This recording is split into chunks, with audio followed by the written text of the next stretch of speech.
ये किसी गलत फहमी का नतीजा नहीं कि मोहम्मद रफ़ी को फीकू या फीकू के नाम से मशहूर कर दिया गया था। इसके पीछे नफ़रत या लाइल्मी हो सकती है। इनके भाई मोहम्मद सदीक रफ़ी की नज़र में ये लाइल्मी ही हो सकती है, लेकिन इस अमकान को भी रद्द नहीं किया जा सकता कि बाज़ लोग इनके हासिद थे।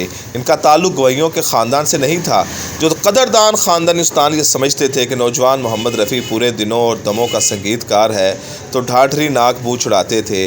पाकिस्तान में ढाठरियों का फ़न मौसीकी पर राज रहा है। ये लोग नस्लन गाने के पेशे से वाबस्ता होते हैं। आमतौर पर इन्हें मरासी कहा जाता है, जो गाने बजाने को अपनी विरासत समझते हैं। शाम, चौरासी और गोलियार घराने वाले ख़ुद को ढटारी कहलवाना पसंद नहीं करते, क्योंकि इनके आबाद दरबारों से मुंसलिक थे। ढटारी कभी चाहेगा फ़न मौसीकी इसके घर की तहलीस पार कर जाए। किसी भी नौवारत को ये कम ही कबूल करते हैं। अब आके कुछ सोच बदली है। बहुत से ढारी फ़न व रमूज़ को सीने में छुपाए रखकर कब्र में लेकर खाक हो गए। अपने बच्चों में से कोई सीख ना पाया, किसी को रूम सिखाने पर माइल ना हुए, बल्कि अपने साथ इसको कब्र में ले गए, जिससे फ़न मौसीकी ज़वाल पजीर रहा। ढारी मोहम्मद रफ़ी को पुराने ढारियों ने तंज़ और नफ़रतन फीकू कह के पुकारा हो तो पुकारा हो, वो भी इनकी अदम मौजूदगी में। आम लोग इन्हें रफ़ी ही कहा करते थे। फ़िरोज़ निसामी ने एक आध बार ही इन्हें कोई बात समझाई होगी, लेकिन बाकायदा इनकी फ़नी तरबियत नहीं की गई थी। फ़िल्म जुगनू में वो रफ़ी भाई के गानों का क्रेडिट लेते थे। ज़ाहिर है वो जुगनू के मौसीकार थे, तो रफ़ी साहब के साथ वो मैडम नूर जहाँ को भी रेसल कराया करते थे। इस हद तक इनका अदब तो काबिल लायक है। ये मोहम्मद सदीक रफ़ी का कहना है, जो अभी बाक़िद हयात है। मास्टर फ़िरोज़ निसामी रफ़ी साहब से क्यों बेजार थे? इसकी एक वजह तो ये थी कि किसी ज़माने में उन्होंने मोहम्मद रफ़ी से इस ज़माने में 10,000 रुपये उधार मांगे थे। मोहम्मद रफ़ी पर अल्लाह की रहमत थी, उन्होंने मास्टर फ़िरोज़ निसामी को इंतहाई मकबूल रकम उधार दी। सोचिए 50 की दहाई में 10,000 कितनी बड़ी रकम होगी। अब तो ये 10 लाख के बराबर होगी।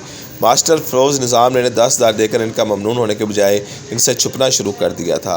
उकताहट और बेजारी से इनके ख़िलाफ़ कोई जुमला भी अदा कर देते।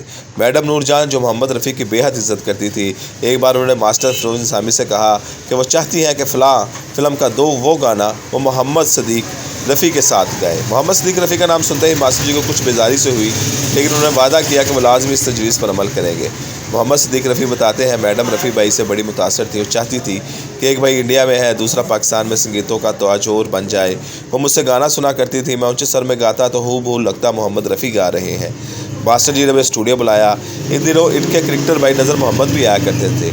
मास्टर जी मुझसे रेसल कराते और खुश होते, लेकिन मैडम को रिपोर्ट देते हुए कसर रख छोड़ते। कहते हैं कि सदीक का स्केल पूरा नहीं।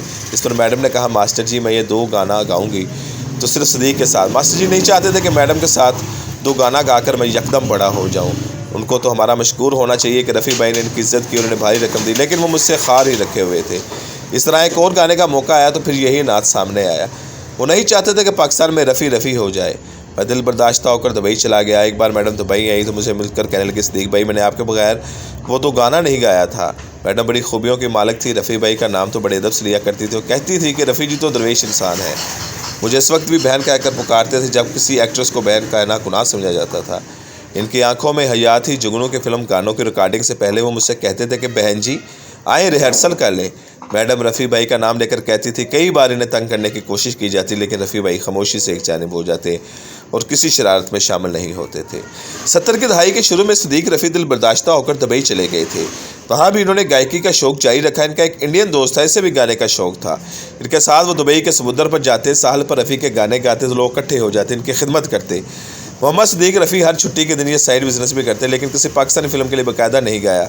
हालांकि वो बाकायदगी से भारत जाते और अपने भाई के पास कई दिन रहते, तो नामवर मौसीकार डायरेक्टर ओपी नैयर की कोशिश होती कि मेरी आवाज़ को भी इस्तेमाल किया जाए, लेकिन मैं खुद ही इनकार कर देता।